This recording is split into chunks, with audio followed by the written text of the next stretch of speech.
Escribíache unha carta e dentro unha cinta verde. Non quero cinta nin carta, quero que veñas a verme.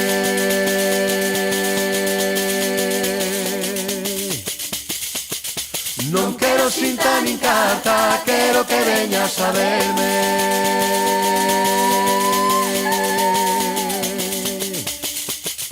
María bonita, color da sireixa, casome contigo, se tua nai me deixa, se tua nai me deixa, se tua nai me deixa.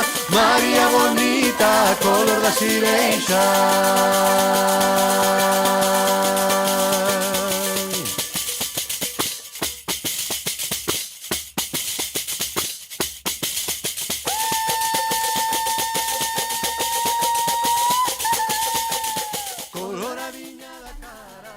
Bo día a todos e todas. Eu son Vera, de terceiro A. Eu, Robert, tamén de terceiro A. Levamos dende comezos de curso a voltas co cancioneiro popular galego, porque é a candidatura elexida para a celebración das letras galegas do 2025. Con ela, preténdese render homenaxe ás mulleres cantareiras do país, a Adolfina e a Rosas Casas Rama, de Cerdeda, a pandereteira de Muxía, Eva Castiñeira, e as pandereteiras de Mens, en Malpica, Prudencia e Asunción Garrido, e Manuela Lema. Hoxe, dentro da programación especial da Semana das Letras Galegas, todo o alumnado do IES Pedras Rubias, en tres pases diferentes, tivo o prazer de asistir ao espectáculo que nos ofreceu Avelino González, titulado GPA Galego para Adolescentes, unha conferencia espectáculo que convida ao optimismo lingüístico, xa que presenta a lingua galega como que é unha lingua que expresa ideas, emocións e sensacións. Xa que aínda o temos polo centro, non queremos desaproveitar a ocasión de facerlle unhas preguntiñas. Benvido, Avelino, e gracias por estar hoxe aquí connosco. Moitas grazas a vos. Como e cando comenzaches no mundo do espectáculo? Houbo alguén que te inspirase? Pois eu empecé no teatro porque suspendín selectividade.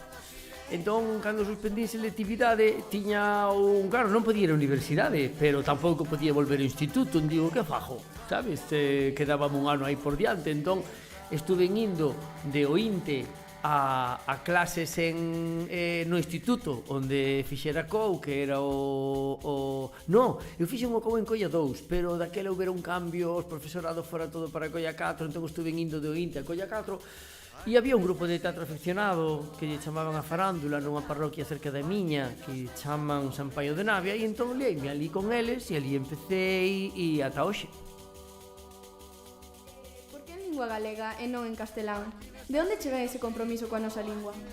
Pois porque cando eu tiña máis ou menos o voso tempo e estaba no instituto, entonces foi cando para min era clara a diferencia que había entre o meu entorno, que falaba en galego sempre, pero a min falabanme en castelán, menos cando se cabreaban, que entón sempre falaban en galego.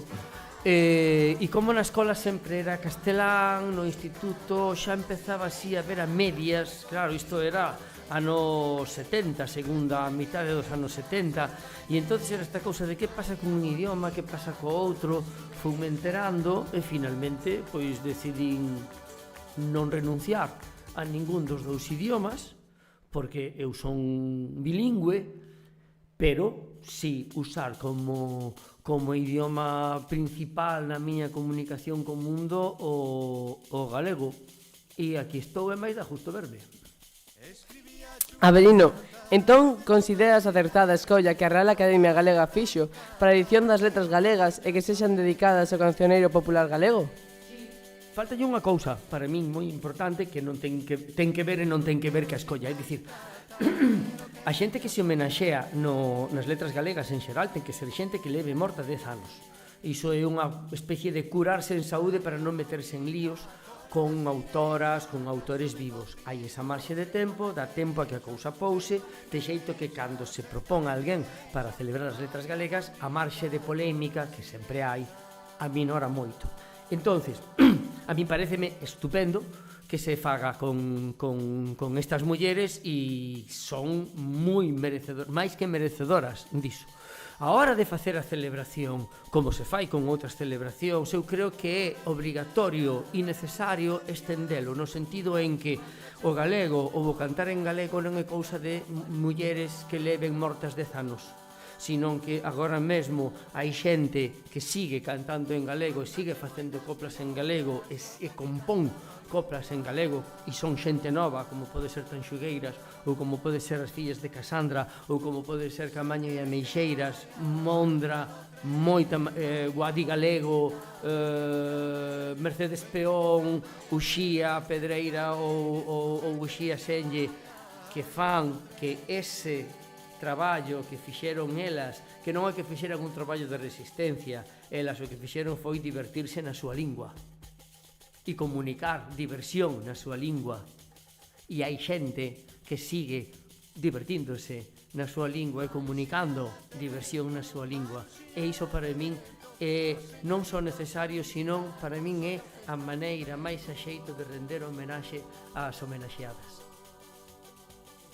Que importancia lle das a transmisión da música tradicional ás novas xeracións? Moita, porque se queres ser original necesitas da tradición, senón serás copia. Entón, pois escolledes, que queredes ser? Creadores ou consumidores? Orixinais ou copias? Por que fan tan boa música os negros? Os negros fan unha música que flipas. Por que? Porque parten da súa base musical. Por que en música rítmica, que é a que se leva agora, levase unha música moi cargada no bombo, que cargan moito na percusión? Son inmellorables os negros. Por que? Porque eles teñen a percusión na tradición, non a perderon. E eles son os pais do rock and roll, os pais do jazz, os pais do blues. Son negros, discriminados, asesinados por ser negros. Non fixeron nunca o que lles... O sea, culturalmente, para expresarse eles, culturalmente, para divertirse eles, non asumiron as fórmulas que lles impuxeron. Fixeron as súas a partir do que eles tiñan. E xa miras a cantidade de negros e de negras que sacan unha cantidade de pasta tremenda e que vos pagades pasta para usar esa música deles, que fan a partir da súa tradición. Entón, por que non podemos facer nos a nosa? A nosa da cartos a cantidade. Pasa que non sei por qué. Bueno, se teño unha teoría. Por que vos non coñecedes música galega e, sin embargo, a música galega é máis coñecida en Barcelona que en Vigo? Alguna razón ten. Bueno, consideras que a pandeireta ten o recoñecemento que merece dentro da música galega? Teno. E a partir diso estánse atopando moitas cousas moi interesantes con ese instrumento. Cada instrumento ten as súas posibilidades e ten os seus límites. E todos, a pandeireta, o saxofón, por exemplo, é un instrumento que agora na música pop ou na música soul ou escoitase pouco. Sen embargo, nos anos 70 escoitábase moitísimo, ata os anos 80, e decaeu. Bueno, son modas, que é unha cousa que influe na música, e tamén son límites que o instrumento ten. Entonces, é como que o instrumento chega a un tope, decae, e durante ese tempo síguese traballando nel, pero menos, até que se lle atopa outro xeito. E a pandereta, a bandeireta, a gaita, o que irades, pasan polos mesmos ciclos. O cantar é o bailar, fan sua la camiseta, menaja de suar e que mami faja punheta. Sei cantar é sei bailar, sei tocar la pandeireta, me sei facer la burla de que me falla pu. O cantar é o bailar, fan sua la camiseta, menaja de suar e que mami faja punheta.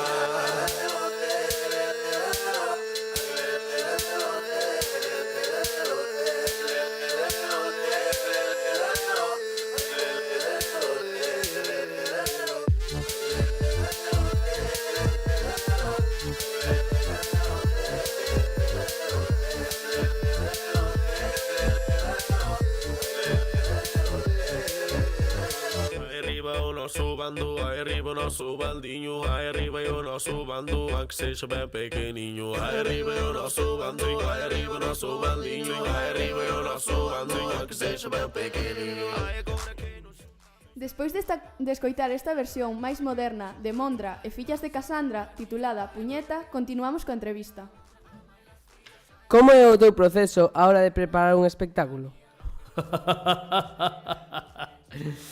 Pois, a ver como digo e consigo que me paguen ao final. Eu normalmente os espectáculos teño... A vos gusta vos estudiar? non vos gusta estudar. A mí non me gusta ensayar.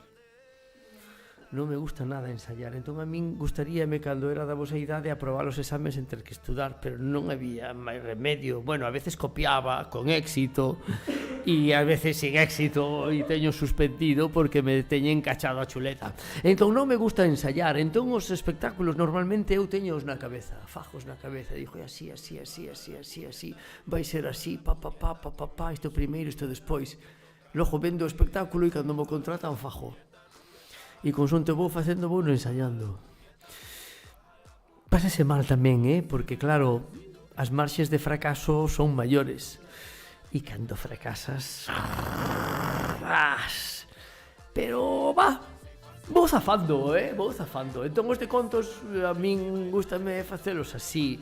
O teatro non, o teatro hai que ensayalo e a veces antes os espectáculos ensayábanse durante 2 meses, agora por cuestións económicas de como vai tamén iso tamén cambiou, pois ensaianse nun mes e a veces un mes queda xusto para ensayar, pero basicamente o proceso é idea, ensayo, é dicir, proba e logo función. GPA, Galego para Adolescentes, en que proxectos estás traballando actualmente e que nos podes adiantar? Pois mira, teño moitas ganas de facer unha sesión de contos sobre as paixóns. Isto que a religión chama pecados, o Estado chama delitos, a moral chama vicios, pero son as paixóns, sabedes, as 7 paixóns que en realidade son 9. A carraxe, a vaidade, a envexa, que máis hai, a gula, a luxuria, e eu sumolle a mentira e o medo, porque creo que, contrariamente ao que se decía hai un tempo de que o motor da historia é a economía, eu creo que o motor da historia son as paixóns. Cantas veces a xente non estragou pois mesmo imperios, non? Simplemente por unha paixón. Fixadevos a famosa historia que ten unha volta, non é así como se conta, pero coñecedes a historia de Helena de Troya, como se destruiu unha cidade polo amor dunha muller que, cuidado, tiña 40 anos. Destrúese unha cidade por unha muller de 40. Cuidado, Julieta tiña 12 e só houve un pimpín da súa idade que se suicidase, o resto do mundo seguiu feliz, pero Troya destruiuse por unha muller de 40 que provocou esas paixóns. Cleopatra, que casi provoca a caída do Imperio Romano porque 2 pirolas como eran Julio César e Marco Antonio pelexaban por ela, o sea, non pelexaban polo poder de Roma, que o tiñan, pelexaron por ela, que tamén pasaba dos 40. Sabes, son as paixóns as que fan que o mundo se mova. Son elas. Entón eu teño ganas, teño varias, teño que ordenalo, xa teño, por exemplo, teño a sesión para a avaricia, teño a sesión para a luxuria, teño a sesión para o medo. Dame medo a da mentira, porque a min co da mentira, que é algo que a mentira para min está moi ligada ca responsabilidade. Eu creo que o que máis valoro é unha xente, xa sei que non me preguntastes por isto, pero o que máis valoro na xente é a responsabilidade, porque ninguén é perfecto. Ti non és perfecta, ti non és perfecto. Sodes un par de cafres en potencia. E podedes facer moito mal. Seguro, pero se sodes responsables, eu vou con vos ata a fin do mundo. Se botades culpas aos demais, non. E a mentira basease niso, e non facerme responsable do que eu faga, por iso me mola moito. Donald Trump, un gran mentiroso e un gran vaidoso. O Estado de Israel, un gran mentiroso e moi carraxento. Son os paixóns. Despois de tantos anos de carreira, que o que máis satisfacción che deu esta profesión? Cambiarías algo da tua trayectoria? Cambiaría o que fose menos deixar a miña profesión. Teño o oficio máis bonito do mundo, cos seus momentos duros, cos seus momentos ingratos, cos seus momentos inxustos, pero isto é como todo. Cando a vos xa vos trataron na idade que tedes, xa vos trataron mal con motivo, mal sen motivo, xa tuvestes momentos de ¡buah! Que guai, que subidón, que ¡buah! E momentos de que miseria, que merda, que miserables son, que pouco valo, que tal, sabes? Iso é constante toda a vida. Entón eu o único que non cambiaría deste meu chollo é non deixar este chollo. Se de feito, eu teño 62 anos, a miña aspiración é non xubilarme nunca. Seguir metido neste allo, porque son feliz. E creo que o obxectivo da vida é justamente ser feliz, non idiota, pero feliz. E eu son moi feliz con isto, son tremendamente... E levo unhas hostias a veces que quedo abaneado.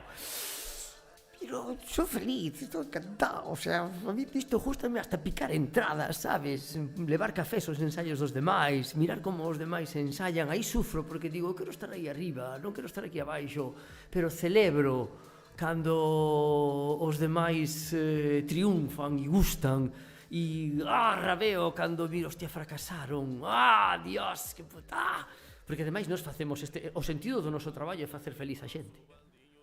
Si non, para que ides mirar a un actor ou para que ides mirar a un cantante, non? Porque vos fai feliz nese momentiño, non? Si non, non ides. O sea, vos iredes a traballar para xente que vos pague, ainda que vos faga infelices, pero paga. Agora, ir a un cantante que non vos fai feliz, ata rayada por aí adiante, non? Pois isto é igual. Menudo compromiso, facer feliz aos demais. Grazas, Abelino, por estar hoxe aquí connosco neste día tan especial e compartir a túa paixón coa lingua. Moitas grazas a vos. Iso, falar de galego que é bo para a vista. Puxeron a pandeireta na man